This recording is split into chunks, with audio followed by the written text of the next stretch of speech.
Have you ever gone into a conversation with your former spouse where you promised yourself that you would stay calm, and within minutes you feel triggered, defensive, and say things that you didn't want to say? Or you might not have even had the conversation yet, but just thinking about it makes you feel a lot of anxiety.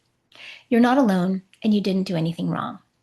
Here's the thing you need to know: it's not about willpower, it's about preparation. In this episode, I'm going to teach you how to prepare for these conversations so that you can stay grounded, clear, and confident, because this is where real healing and self confidence begin. These types of conversations that we have with our former spouses sometimes are necessary. So it's part of the healing process to learn how to have them without setting ourselves off and coming into our sympathetic nervous system and feeling all anxious and tense.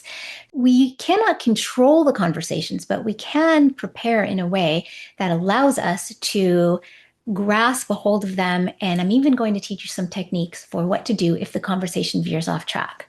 So let's jump into this. First of all, let's talk about preparation for the call. There are 5 things that I suggest that you do to prepare for the call or even a live meeting with the former spouse. And the first thing is write down all of the points and the goals of the conversation. So maybe you're having a conversation about the children and custody and who's taking them to this event or that event. Or maybe you're having a conversation about something else entirely. Whatever it is, you need to write down the points of what you want to convey to that former spouse, and you want to write down your goals. And this is really important because then you kind of have this blueprint and it's going to help you walk through the conversation. The next thing that you're going to do is you're going to practice any questions that you may have or bringing up the ideas or the goals that you're going to bring up to your former spouse when you're either on the call or in front of them talking or on a FaceTime call. And I want you to do this when you're looking in the mirror, because it's really important that your voice is clear and strong and you're not sounding kind of small, because that is going to make you feel really self-confident, and that's going to allow you to convey your ideas and hopefully get the response that you want and the outcome that you want for the call. The next step in preparing for the call is a little bit more of an emotional and mental exercise, and that is you need to separate the ideas, the goals, the points that you're going to be talking about from any stories that you've created. We all have stories, right? We have stories about our past marriage. We have stories about the former spouse.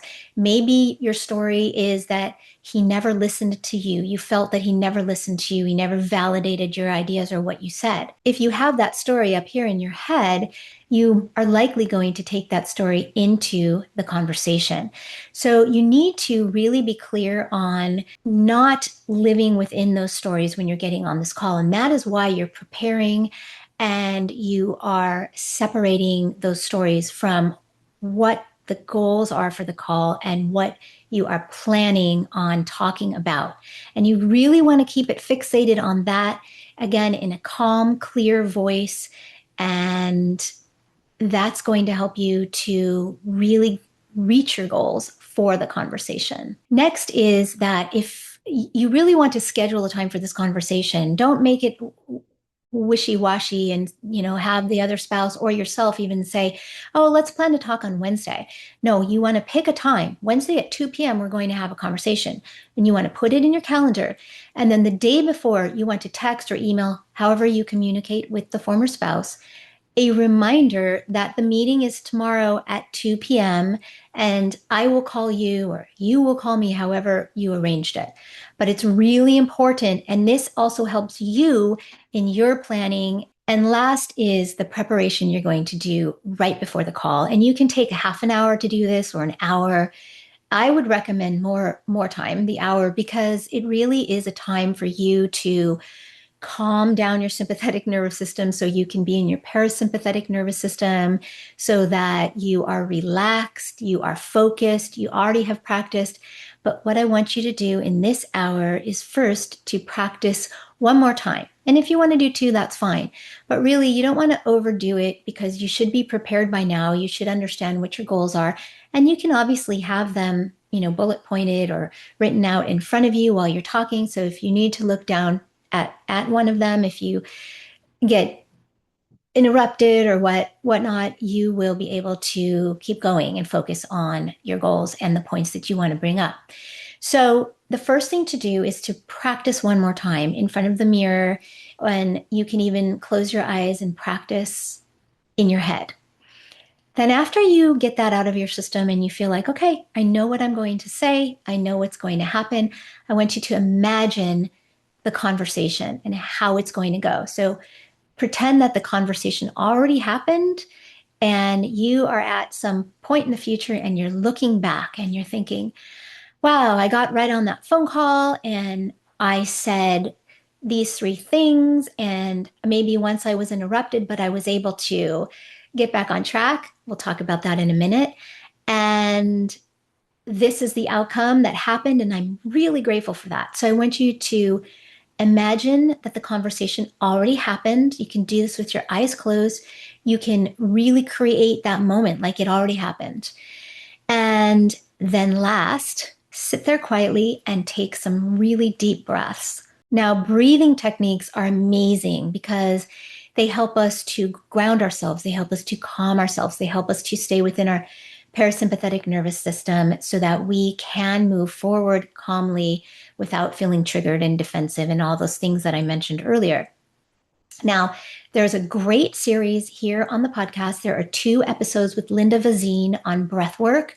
I highly recommend that you check those out because there are multiple techniques that you can use for breathing techniques that you can use, and you might find one that you really like. I have several, and you can use those in this moment. So, again, you're going to prepare one more time by going through it, speaking it out loud. And maybe you are going to then speak it in your head. Then you're going to close your eyes and you're going to imagine the conversation already occurred and you're now in a future point thinking back to exactly how that conversation went and all the details. And you're going to imagine this in your head. And then last, you're going to do some kind of a breathing technique to relax. Now, during all of this, you can have some really soft yoga music playing, piano music, soft jazz music, something instrumental with no words, something very soft in the background. And you can just sit quietly. And when you're done doing those things, you've got it. You're ready. Now let's talk about what happens if something is said that brings the conversation off track. So you're completely in your frame of mind, you're speaking calmly and clearly, you're going through your questions or your points are being presented. And maybe the former spouse says something to you that throws you off track. So when I had conversations with my former spouse in the beginning after the divorce, a lot of times he would bring up his feelings. When you encounter this kind of interruption in your mojo and what you're going through, it's really important that you don't get angry, you don't get accusatory, you don't use any kind of criticism, you don't raise your voice, because that might be what the other person wants to see because it throws you off track and makes you flustered. And then all this preparation that you did to get these questions out or these points out and come to some kind of agreement if that was what you were meant to do, or just reach the goals that you've set for yourself, will go down the drain if you become angry or it gets heated or you start criticizing. So you don't want to go there. So what to do in this situation is to acknowledge what that former spouse said. So you can stop and say, hey, I understand you're hurting, and that's important.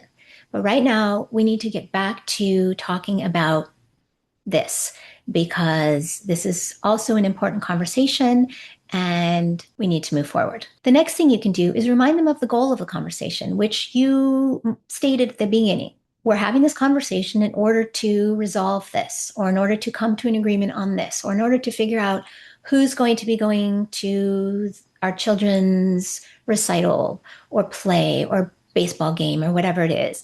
And so you can remind them of that.